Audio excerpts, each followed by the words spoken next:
Assalamualaikum warahmatullahi wabarakatuh. Hai semuanya, saya Rindiani dengan NIM 230101012.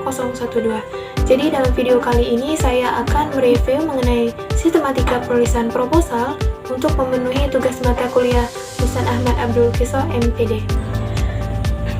Baik, langsung saja. Pembahasan pertama itu kita akan membahas mengenai judul penelitian dalam proposal. Dalam menentukan judul penelitian proposal itu setidaknya ada 3 objek yang harus terdapat di dalam judul tersebut. Objek pertama itu ada objek formal, objek kedua ada material, dan terakhir itu konteks.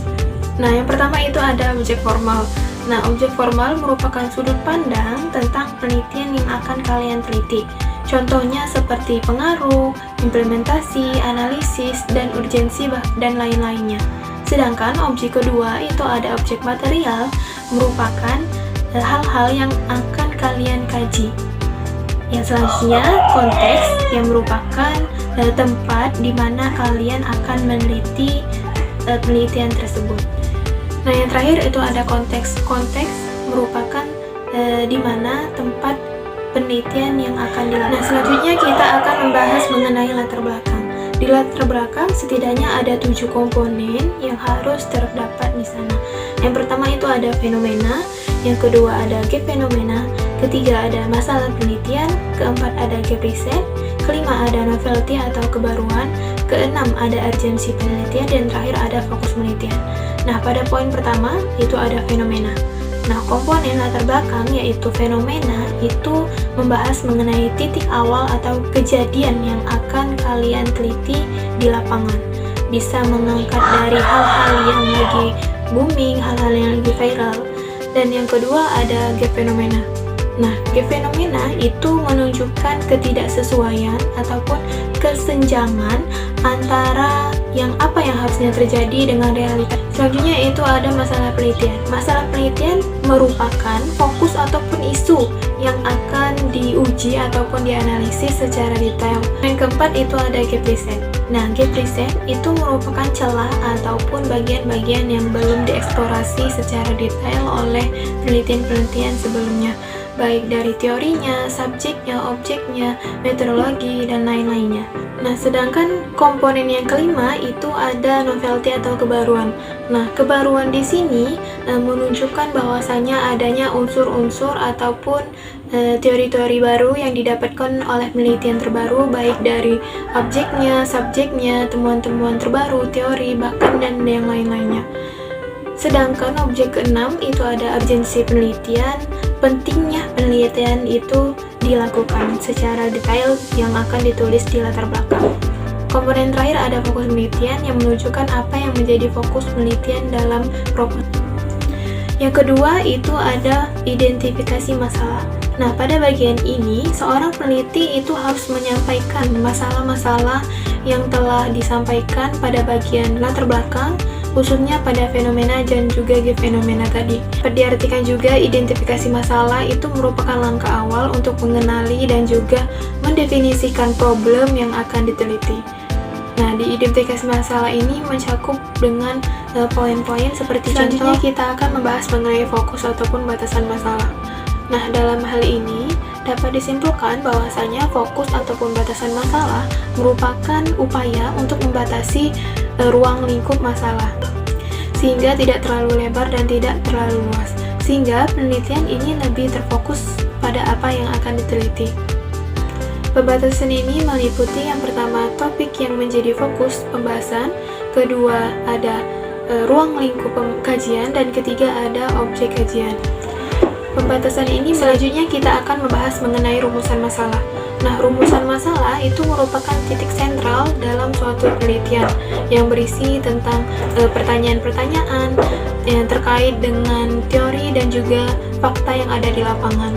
Nah, dalam rumusan masalah ini dirumuskan dalam bentuk deklaratif ataupun dalam kalimat-kalimat pertanyaan yang tegas, jelas, dan operasional. Selanjutnya kita akan membahas mengenai tujuan penelitian. Tujuan penelitian ini dapat disimpulkan bahwasanya merupakan rumusan tentang apa yang akan dicapai oleh suatu penelitian tersebut. Nah, tujuan penelitian ini harus menjawab daripada rumusan masalah yang telah ditentukan terlebih dahulu. Tujuan penelitian ini harus berkaitan dengan rumusan masalah yang dirumuskan dengan kalimat-kalimat pernyataan. Selanjutnya kita akan membahas mengenai manfaat penelitian. Nah, manfaat penelitian itu memperlihatkan adanya nilai-nilai manfaat yang akan diperoleh oleh hasil penelitian tersebut.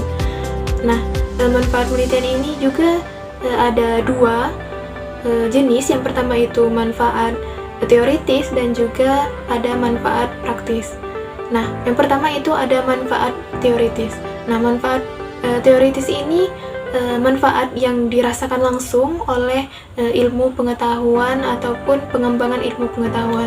Sedangkan manfaat yang kedua itu manfaat praktis, itu manfaat yang dirasakan langsung oleh pihak-pihak terkait, baik dari bagi kepala sekolah, bagi guru, bagi siswa, ataupun bagi peneliti-peneliti sebelumnya ataupun bagi peneliti yang akan datang. Selanjutnya kita akan membahas mengenai kerangka teori. Nah, kerangka teori ini merupakan uraian singkat tentang teori yang akan dipakai guna untuk menjawab pertanyaan penelitian. Selanjutnya ada hipotesis ataupun dugaan sementara. Ini mencakup hipotesis itu terkhusus dalam penelitian yang mengambil pendekatan kuantitatif. Jadi di pendekatan kuali itu tidak memakai hipotesis.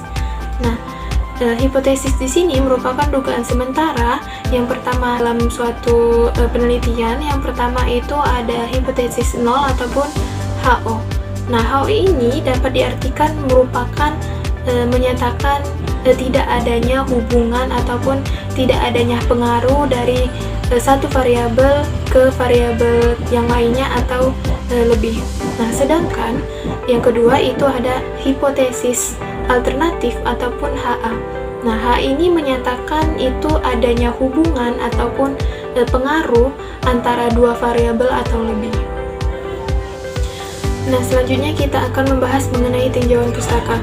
Tinjauan pustaka itu merupakan uraian tentang hasil penelitian terdahulu yang relevan ataupun yang berhubungan dengan penelitian yang akan kita rencanakan. Selanjutnya kita akan membahas mengenai metode penelitian. Nah, dalam metode penelitian ini menjelaskan terkait metode yang akan dilakukan dalam penelitian tersebut. Nah, adapun beberapa aspek yang menjadi landasan dalam metode penelitian. Yang pertama itu ada jenis penelitian. Itu harus sesuai dengan jenis penelitian yang akan dilakukan. Apakah jenis penelitian itu berupa jenis penelitian lapangan ataupun field research ataupun jenis penelitian kepustakaan ataupun library research. Aspek yang kedua adalah pendekatan penelitian. Nah, dalam menentukan pendekatan penelitian itu seorang peneliti harus menentukan apakah dia memilih pendekatan kualitatif ataupun pendekatan kuantitatif. Yang selanjutnya ada lokasi dan waktu penelitian, dan keempat itu ada sumber data.